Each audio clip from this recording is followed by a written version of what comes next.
Le blé entier, c'est l'ingrédient primordial du cracker de la tradition Triscuite. La récolte du blé est une opération gigantesque, des machines qui grugent tout ce qu'il y a dans les champs sans aucune exception.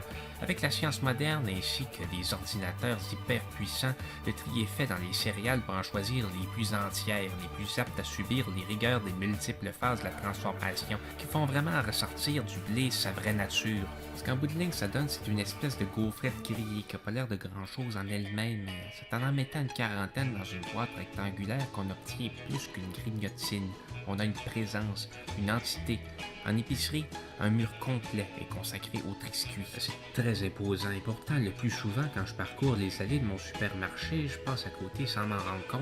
J'ai dû perdre le fil en quelque part. Le nombre de variétés de saveurs a sans cesse augmenté d'année en année. J'ai beaucoup de rattrapage à faire. Je suis même pas certain d'avoir goûté ne serait-ce qu'une seule fois un triscuit au sel ordinaire, ce qui est à l'origine du mouvement derrière lequel sont unies les 12 saveurs hétéroclites qui sont apparues au gré des saisons. Même si son invention remonte à plus d'un siècle, le triscuit, ça reste à mon avis une nouveauté, une nourriture nouvelle.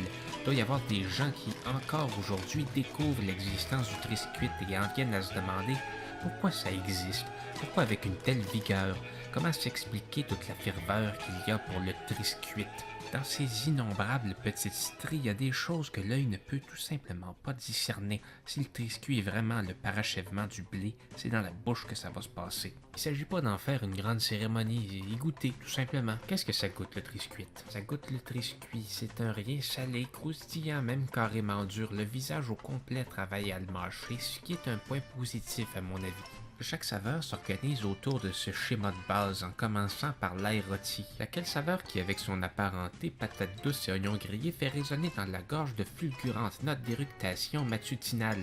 Avec l'oignon triscuit tient quelque chose d'intéressant, mais l'une des plus fameuses variétés, c'est certainement le triscuit au gros poivre concassé. Je me suis laissé bercer par le petit arrière-goût de nouilles salées poivrées que ça m'évoquait. Le romarin, c'est plus délicat. J'en mets dans mes semelles de bottes pour parfumer de temps en temps, mais pour ce qui est d'en manger, triscuit ou pas, ça me laisse indifférent. J'ai trouvé les couleurs du triscuit à la nette extraordinairement subtiles, ce qui n'est pas le cas de la saveur très costaude. Citronnelle et gingembre, on change de continent. C'est pas écrit sur la boîte, mais je serais pas surpris si ce triscuit-là pouvait servir à chasser les moustiques. Je me serais attendu à me faire chauffer la langue par les poivrons grillés. C'est la couleur qui m'a induit en erreur. Aussi, dans un coloris rouge, on a aux tomates. C'est la première saveur qui m'a semblé incomplète. J'aurais bien mis là-dessus un petit gelée de framboisine. Figue et miel, c'est carrément un bonbon. J'étais porté à le laisser fondre sur ma langue. La forme du triscuit reste ainsi différemment, se fait vibrante et sucrée.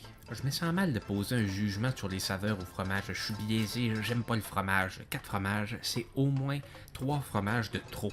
Et s'il y en a qu'un seul, c'est important lequel fromage c'est, comme c'est le cas avec le triscuit au gouda fumé. Mon corps le supporte pas, doit rejeter le craquelin. Ni le gouda ni la fumée ne font partie de mes habitudes de vie, mais je devais l'essayer quand même. Le triscuit à faible teneur en sodium, c'est peut-être le triscuit idéal. On a vraiment à la base les 3 ingrédients simples qui donnent son nom au cracker. Il y a peut-être 25% trop de sel sur le triscuit original. Je ne sais pas si c'est controversé de le dire, mais je le dis quand même. En goûtant aux 12 saveurs, je me suis mis à les caractériser en les associant aux 12 apôtres. Par exemple, le figue et miel, j'ai pensé à l'un des 12 Judes de Galilée. Le côté pragmatique, même un peu sarcastique de l'apôtre Philippe, c'était poivron sans hésiter. Gouda rime avec Judas, aucune discussion là-dessus. Et enfin, Jean, le disciple que Jésus aimait, c'est la variété la plus près du triscuit original. Je me trouve idiot d'avoir pensé à ça, c'est à perte de vue que le triscuit n'est pas une nourriture transfigurative. Rien ne vit, survit ou revit à travers le triscuit. Aucun cadavre, aucun messie.